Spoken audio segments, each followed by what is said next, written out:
공부를 많이 하는 사람들이 우리가 학교에서 공부 잘하고 막 이 우등생들이 사회 나와서 부자로 못 살고 행복하게 못 살고.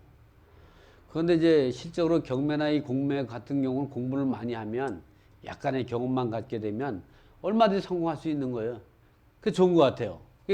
경매나 이 공매는 지식하고 완전히 그 특수물건 같은 거 입찰 들어갈 수도 있고 이 분석력이 높다 보니까 금전적으로 이익이 바로 붙을 수 있는 게 경매 공매. 또 공부가 그렇게 어렵지도 않고 또 이게 재개발 재건축 사업 같은 경우도 우리가 투자할 때 보면 분양 자격이 주어지냐 안 주느냐 이런 부분들이 또 굉장히 그 현실에 와닿거든요. 재개발 사업에서 이게 분양 자격이 나온 줄 알고 샀어. 근데 현금 청산돼 버리는 거야. 그러면 자기가 생각했던 거 어떻게 보면 또 잘못돼. 왜냐면 프리미엄을 너무 높게 주면은 자기 투자금보다 손해보는 경우도 생겨요. 현금 청산되는 사람들은 대부분이 이익 많이 그렇게 못 봐요. 금융비용 조금 이득을 볼까 아니면 마이너스가 나올 수가 있어요. 그래서 재개발 재건축에서는 분양 자격을 가질 수 있느냐 하나가 하늘과 땅이라는 거죠. 하늘과 땅이라는 말이 아시죠? 땅이 좋아요? 하늘이 좋아요? 땅이 좋죠? 이승에 사는 사람은 땅을 밟고 살잖아요. 근데 우리가 생각하는 경우는 그래도 날라다 구름 위에 날고 싶잖아요. 하늘이 좋지 땅보다. 하늘이. 걸어 다니고 싶어? 비행기 타고 다니고 싶어? 비행기 타는 게 나은 거지. 그러니까 천양지차라는 말이 그래서 그렇게 나오는 거예요. 그래서 차이가 그렇게 나오기 때문에 투자를 우리가 해야 된다. 그래서 지금은 재개발에서 분양 대상자와 현금 청산자를 어떻게 판단하는가 이 부분에서 간단히 얘기하고 재개발에서 분양 자격을 자세히 한번 설명을 해보도록 하겠습니다. 이게 그 재개발 사업에서 분양 대상자가 현금 청산보다 높은 수익을 가져다 주곤 한다. 그래서 현금 청산자가 되는 물건보다 분양 자격을 가지고 있는 주택 등에 투자해야 성공한다. 그리고 재개발 사업에서 공동소유 주택의 일부 지분을 매수하거나 주택에서 토지 또는 건물만을 소유할 때 단독 분양권자가 되는지 아니면 공동 분양권자가 되는지 아니면 현금 청산자가 되는가도 아주 중요한 것이다. 그래서 이런 것을 알고 반드시 투자를 해야 된다. 그리고 또 서울시 같은 경우는 구조례와 신조례의 적용 대상에 따라 이 분양 자격을 다르게 판단한다.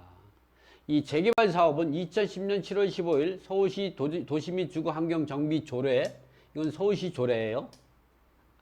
조례가 개정되어 있고 부칙 제1조에 따라 시행 시기를 2010년 7월 16일부터 시행하도록 되어 있다 말이죠. 이 개정된 조례를 신조례, 개정되기 전 조례를 구조례라고 하는 거죠. 구조례로. 그래서 구조례 적용 대상을 받는 재개발 사업은 2010년 7월 15일 이전이면 15일까지 포함되는 거예요. 이전에 최초로 기본계획이 수립되어 있는 지역 및 지구단위 계획이 고시된 지역은 종전 규정에 따른다. 이 구조례에서는 이 구조례 적용을 받는 경우는요,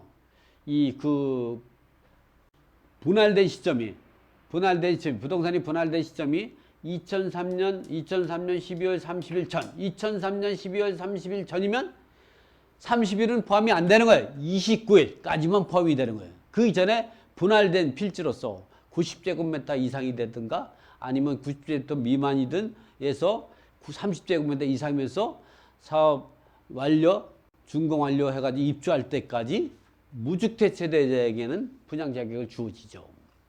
그러나 신조례에서는 90제곱미터 밑에서 30제곱미터 이상인 자가 무주택자라고 하더라도 분양 자격이 없는 게 없어졌어요. 그 조항이 삭제돼 버렸거든요.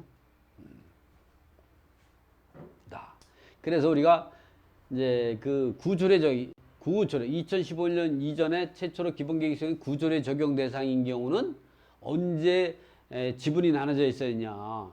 2003년 12월 30일 전, 그러니까 29일까지 최소한 그 토지가 분할되어 있어야 된다. 그럴 때 분할되어 있고 그게 90제곱미터 이상이면 공동소유든 단독필지든 이런 경우는 그 각각 분양권자가 되지만, 그리고 90제곱미터 미만이라도 30제곱미터 초과되고 사후 완료 입주하실 때까지 무주택자이면은 분양제기 주어진다. 그러나 그 90제곱미터 미만 30제곱미터 이상은 신조례에서는 폐지된 거다. 자, 이렇게 해서 2003년 12월 30일 이후는 30일까지 포함되는 거예요.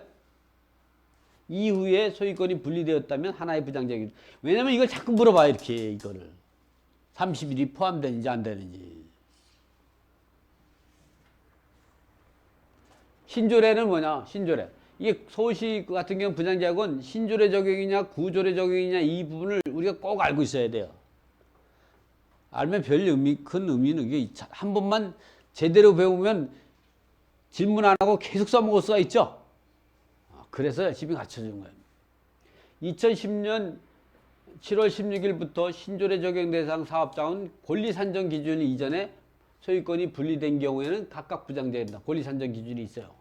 이 권리 산정 기준 같은 경우는 잘 모르겠으면 구청 도시 개발과 이런 데다가 물어보면 돼. 그거 보면 각 동의 재개발 구역 내 담당자 공무원이 따로 있어요.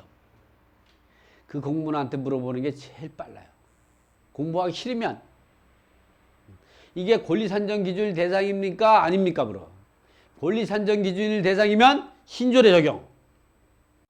대상이 아니면 구조례에서는 권리 산정 기준의 용어가 없으니까. 그것도 불안하면 이게 지분이 언제 쪼개지는데 내가 분양을 받을 수 있습니까? 없습니까? 전화로 물어보지 말고 등기부를 가지고 쫓아가면 되죠. 구청의 공무원이 안 만나줘요? 국가 서울시 시민이 가는데 머리로 안 되면 몸으로 떼어야지. 그 공무원이 제일 정확해요. 그 사람들은 이런 걸 깨트리고 있으니까. 그러니까 우리가 이런 공부를 하고 했다고 해서 이걸 너무 믿지 말고 돌다리를 두드려 돌다리가 무너지겠어요? 가끔다 무너질 때가 있죠.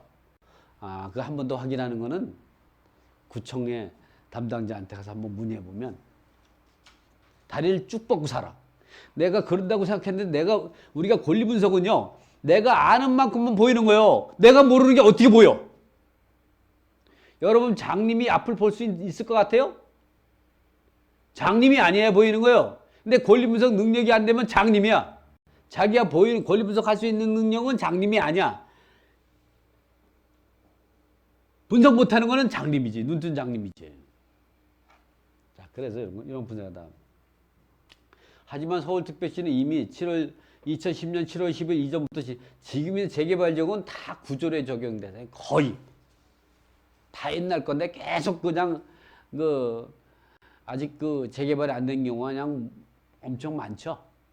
그래서 이런 것들은 구조례냐 신조례 적용 방법 이런 것들 좀 이게 정확히 분석이 안 된다 할 때는 구청 담당자를 통해서 한번 확인해봐라.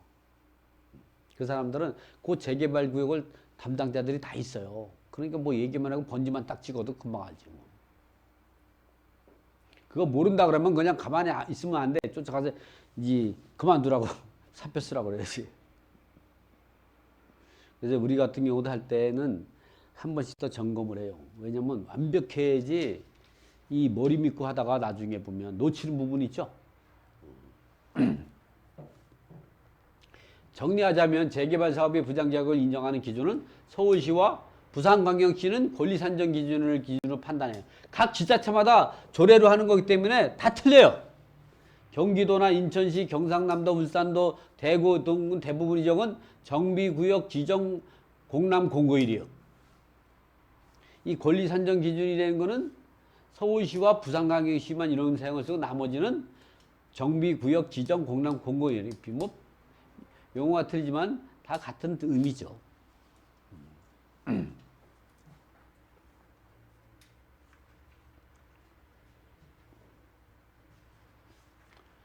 그래서 알아두면 좋은 내용에 보면 주택도 건축물의 분양받을 권리산정 기준은 어떤 거냐. 정비사업을 그냥 권리산정 기준이 무슨 의미냐. 도시정비법 제77조 1항에 어떤 내용이냐면 정비사업을 통하여 분양을 받을 건축물이 다음 각호 어느 하나에 해당되는 경우에는 제16조 제2항 전단에 따른 고시가 있은 날 또는 시도지사가 투기 억제를 위해서 기본계획 수립 후 정비구역 지정 고시 전에 따로 정한 날, 이런 날은 우리가 알 수가 없어요. 그거는 이제 권리산정 기준은 이제 구청에 물어보면 되는 거예요. 이쪽에 권리산정 기준이 언제입니까? 그리고 내가 이쪽에 노량진 1구역에 투자를 하려는데 이렇게 이게 언제 쪼개졌는데 이게 구조례 저장입니까? 신조례 저장, 이게 분양권이 나옵니까? 안 나올까? 하면 그건 구조례 저장이기 때문에 2003년 12월 29일 이전에 쪼개졌으면 분양자격증이 나오지만 이 이후에 쪼개졌으면 분양자격이 안 나옵니다. 그런데 이거는 이제 신조례 대상이에요. 신조례 대상은 권리산정 기준이니까 2017, 18년, 19년 최근이죠. 새로 재개발 권리산 이제 지정되고 그런 데는 최근이니까 이거는 권리산정 기준이 지금 권리산정 기준이 2018년 1월 10일인데 이게 2018년 1월 9일 날 쪼개졌기 때문에 분양 자격이 주어집니다. 어떻게 그런 걸 알고 그게 지분 쪼개기를 하셨습니까? 이런 얘기 나오죠. 정보가 노출된 거 아닙니까? 이건 사적인 얘기죠. 그럴 리가 있나요? 어쨌든 그런 내용이다. 투기과열 지구 내에 조합원 분양권 전매 제한과 재당첨 금지 조항이 있어요. 투기과열 지구 내에 조합원 분양권 전매 제한. 서울 같은 경우는 다 투기과열 지역이죠. 도시정비법 39조 2항, 주택법 제69조 제1항에 따른 투기과열 지역으로 지정된 지역에서 주택 재개발 사업 및 도시환경정비 사업의 경우는 제74조에 따른 관리처분 계획 인가 이후에는 이 이하의 조합원 그 부동산을 양수한 자는 조합원의 지위를 승계할 수 없다 이 말이죠. 이 법은 2017년 10월 24일 후에 3개월이 지난 2018년 1월 24일 그 사업 시행과 조합부터 적용한다 이 말이죠. 그리고 조합원 분양권 양도가 예외적으로 인정되는 경우가 있어요. 모두가 금지되는 게 아니에요. 이런 경우 10년 이상 보유하거나 사업 시행기가 3년 이상 진척이 없거나 이게 법원 경매나 또는 이제 그 암지상 공매로 매각이 되는 경우는 언제든지 취득할 수가 있어요. 경매나 암지상 공매로 취득하면 시기를 넣어가지고 언제든지 살 수 있는 거예요. 그래야 경매와 공매가 좋다는 게 그거예요. 제한이 없어요. 재건축에서 조합이 설립되든 재개발에서 관리처분 계획이 있든 경매나 공매로 매각이 되면, 근데 신탁 공매로 매각이 되면 이건 분양 자격 못 얻어요. 또는 국유재산 공매로 낙찰받으면 안 돼. 또는 수탁 공매로 낙찰받아도 안 돼. 반드시 세무서하고 또는 이제 그 지자체가 공매를 집어넣는 암지상 공매만 인정이 된다. 그리고 또 이제 금융기관에서 경매를 집어넣는 그 근저당권자만이 의해서 경매가 바뀌었을 때만 된다. 이게 법에 다 있어요. 그 투기과열 지역의 재당첨 금지. 투기과열 지역은 서울시 25개국 전역과 경기 과천시, 세종시, 성남, 분당구, 대구, 수성구, 경기 광명시, 경기 하남시 등 내에서 재건축을 분양받은 사람은 5년 동안 분양받지 못한다. 2010년 10월 24일 이후에 최초 사업 시행과 신청 조합부부터 적용하도록 한다. 투기과열 지역 내 조합원 분양권과 일반 분양 재당첨 제한은 다음과 같다 해가지고 그러한 내용들을 이제 1항하고 2항 이게 나와 있죠. 그러나 법 시행 전에 이미 투기과열 지역으로 지구 내에서 주택을 소유한 자 같은 경우는 예로 한다는 내용을 하죠. 그래서 투기과열 지역 내에서 조합원 지위 양도 금지와 조합원 분양권에 관한 제한은 여기 도시정비법 39조 2항하고 또 이게 그러나 예외조항은 이게 세대원 전부가 근무상, 생업상 또는 이제 질병상, 취약, 결혼 등으로 세대가 달라지고 또는 상속으로 이렇게 바뀌거나 세대원 전원이 해외로 이주하거나 1세대 1주택도 양도하는 주택에 대해서는 이런다. 이런 내용들이 있어. 그래가지고 과거에는 이거를 많이 팔았어요. 이사 가는 것처럼 해서. 과거에. 지금 많이 풀린 거예요. 그래서 여기까지. 지금은 이제 재개발에서 분양 대상자와 현금 청산자를 어떻게 판단하는가에 대해서 이 강의를 했습니다.